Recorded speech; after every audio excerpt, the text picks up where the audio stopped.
आज विधानसभा चुनाव 2023 हेतु भाजपा ने अपना घोषणा पत्र जारी किया है। केंद्रीय गृह मंत्री श्री अमित शाह ने आज घोषणा पत्र जारी करते हुए प्रदेश वासियों को ढेर सारी सौगातें दी है।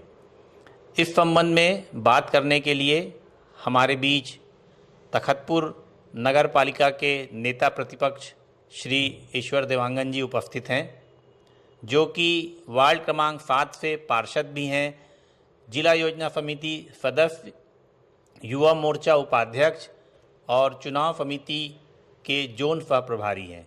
इनसे हम आज भाजपा के घोषणा पत्र के बारे में जानकारी लेंगे और इनके विचार जानेंगे। श्री ईश्वर देवांगन जी। तखतपुर वासियों को मेरा सादर जय श्री राम, जय जोहार। आज जो घोषणा पत्र जारी हुई है, निश्चित रूप से गरीब प्रदेश के, छत्तीसगढ़ के, तखतपुर के गरीब किसान, मजदूर, महिलाओं, युवाओं को लेकर के घोषणा पत्र बनाया गया है। और न केवल घोषणा पत्र बल्कि ये मोदी की गारंटी है, और वह गारंटी है जो पूर्ण होना में किसी भी प्रकार का संदेह नहीं रह जाता है।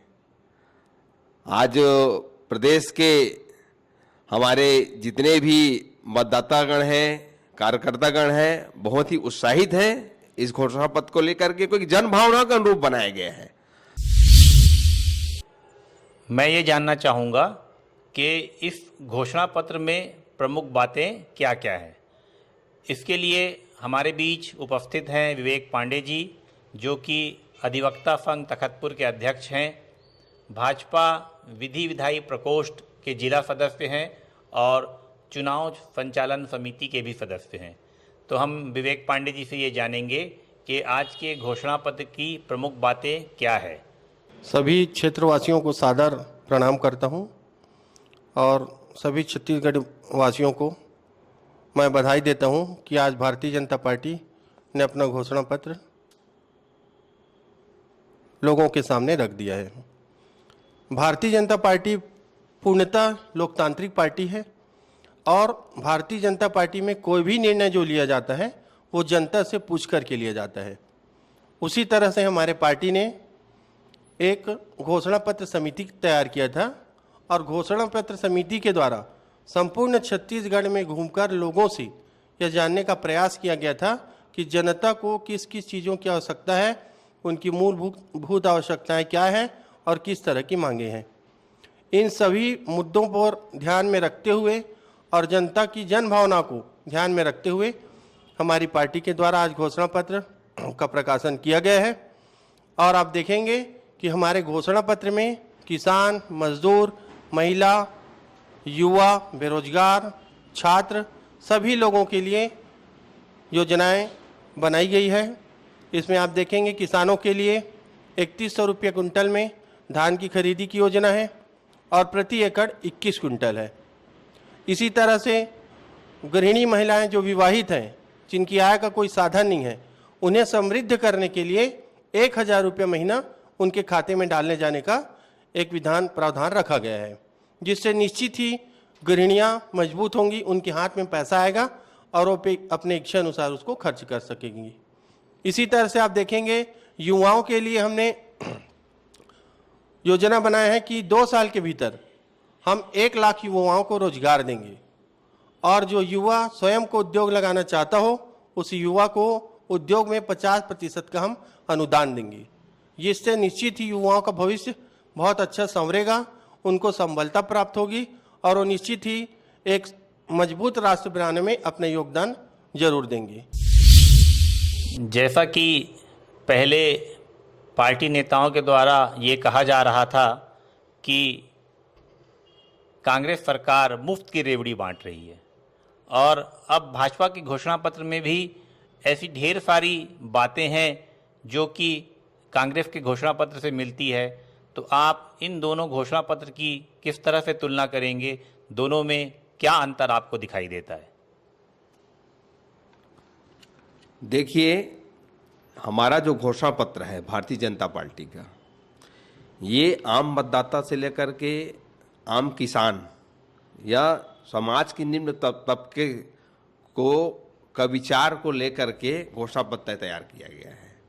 उनकी ज़रूरतें क्या है, उनकी समृद्धि के लिए उनकी अपेक्षाएं क्या है, वो किस प्रकार की सरकार चाहती है और सरकार उनके लिए कौन सी योजनाएं लाए, ये इन्हीं चीज़ों को ध्यान में रख करके कृषक उन्नति योजना के तहत 3100 रुपये प्रति क्विंटल धान खरीदी और प्रति एकड़ 21 क्विंटल का जो है खरीदी का लक्ष्य जो है गारंटी हमारी सरकार के द्वारा हमारे मतलब घोषणा पत्र में मोदी गारंटी के नाम से दिया गया है।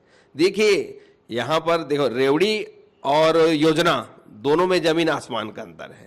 जो घोषणा करने के बाद पूर्ण नहीं करता है और जो घोटाले में लिप्त हो जाता है, जो पैसा जनता के पास जाना चाहिए वो घोटाले के रूप में, चाहे कोयला घोटाला हो, चाहे शराब घोटाला हो, चाहे गौठान घोटाला हो, वो अपनी जेब में भरते हैं और लोगों को नाम मात्र के लिए, केवल घोषणा के पत्र के माध्यम से नाम मात्र के लिए कागज में जो लाभ देते हैं वह रेवड़ी की श्रेणी में है। हमारी घोषणा रेवड़ी नहीं, वास्तविक के धरातल में है और जरूर पूर्ण होगा, हमें पूरा विश्वास है।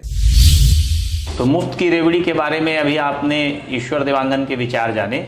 अब इस संबंध में विवेक पांडे जी का क्या कहना है, ये हम उनसे जानेंगे। देखिए, मुफ्त की जो रेवड़ी है वो बांटने का काम हमारी सरकार नहीं करती। हमारी सरकार युवाओं के साथ वादा करके उनके साथ छल नहीं करती। जैसे कि पूर्ववर्ती सरकार ने किया था, उसने हर युवा से वादा किया था कि वो बेरोजगारी भत्ता देंगे। हमने वादा नहीं किया है, उन्होंने वादा किया और वादा निभाया नहीं। कभी बेरोजगारी भत्ता नहीं दिया और बेरोजगारी भत्ता के लिए ऐसी ऐसी शर्तें रख दी गई हैं कि जिन शर्तों को युवा पूरा नहीं कर पाता। तो ऐसे वादा भी ना करो जिन वादा को आप पूरा न कर सकते हो। हमने अपने घोषणा पत्र में स्पष्ट रूप से उल्लेख किया है कि हम युवाओं को इतना रोजगार देंगे कि युवाओं को मुफ्त की रेवड़ी की आवश्यकता ही नहीं होगी। हमने 2 वर्ष के भीतर 1 लाख युवाओं को रोजगार देने की बात अपने घोषणा पत्र में किया है। युवा स्वयं अपने दम पर आत्मनिर्भर बनेगा और आत्मनिर्भर जब बनेगा तो उसे किसी बैसाखी की आवश्यकता नहीं होगी। सिलेंडर के रेट के बारे में आपका क्या विचार है? देखिए, सिलेंडर के बारे में कांग्रेस सरकार ने कहा कि हम 500 रुपये सब्सिडी देंगे। हमने अपने घोषणा पत्र में स्पष्ट उल्लेख किया है कि हम 500 रुपये में गैस सिलेंडर ही देंगे, जिससे स्पष्ट है कि हम महिलाओं के साथ, गृहिणियों के साथ छल नहीं कर रहे हैं। हम उन्हें 500 में सिलेंडर दे रहे हैं। उन्होंने कहा था 500 सब्सिडी देंगे। जब 500 आप सब्सिडी देंगे तो गैस का कीमत क्या रहेगा, ये भी आपको बताना चाहिए था।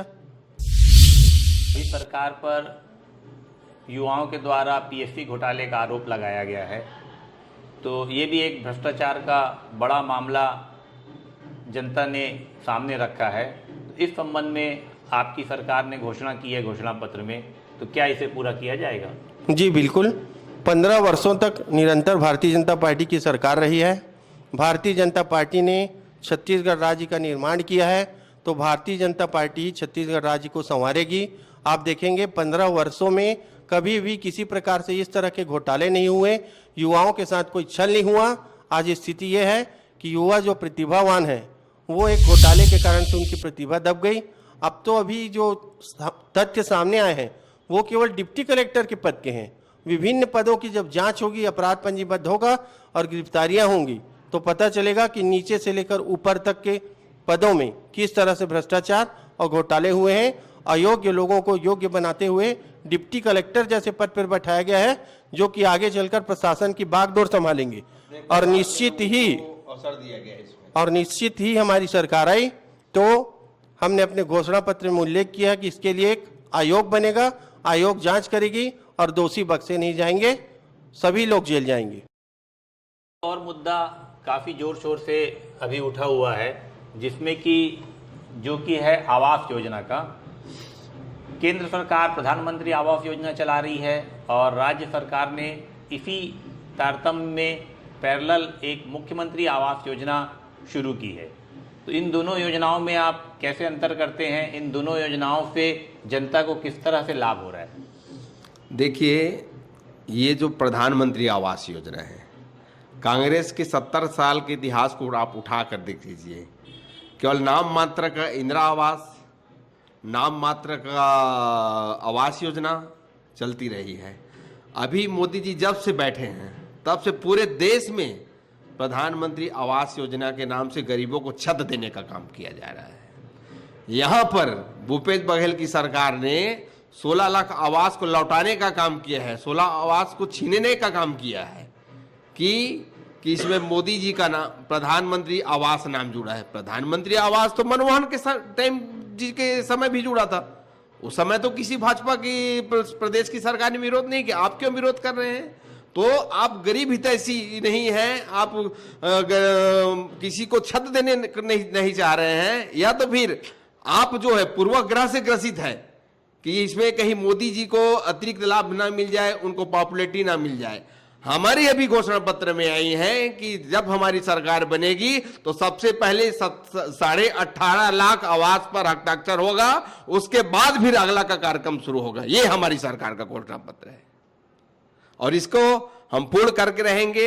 इसी प्रकार से लेकर के शौचालय की योजनाएं चली है, आयुष्मान की योजनाएं, ऐसी कोई योजना नहीं है जिसको जो देशवासियों को लाभ नहीं मिला है। हमारे बीच उपस्थित थे विवेक पांडे एवं ईश्वर देवांगन जी। इन दोनों ने वर्तमान हमारा विधायक कैसा हो इस पर अपने विचार दिए, साथ ही साथ भाजपा द्वारा जारी घोषणा पत्र के बारे में आपके सामने विचार रखे।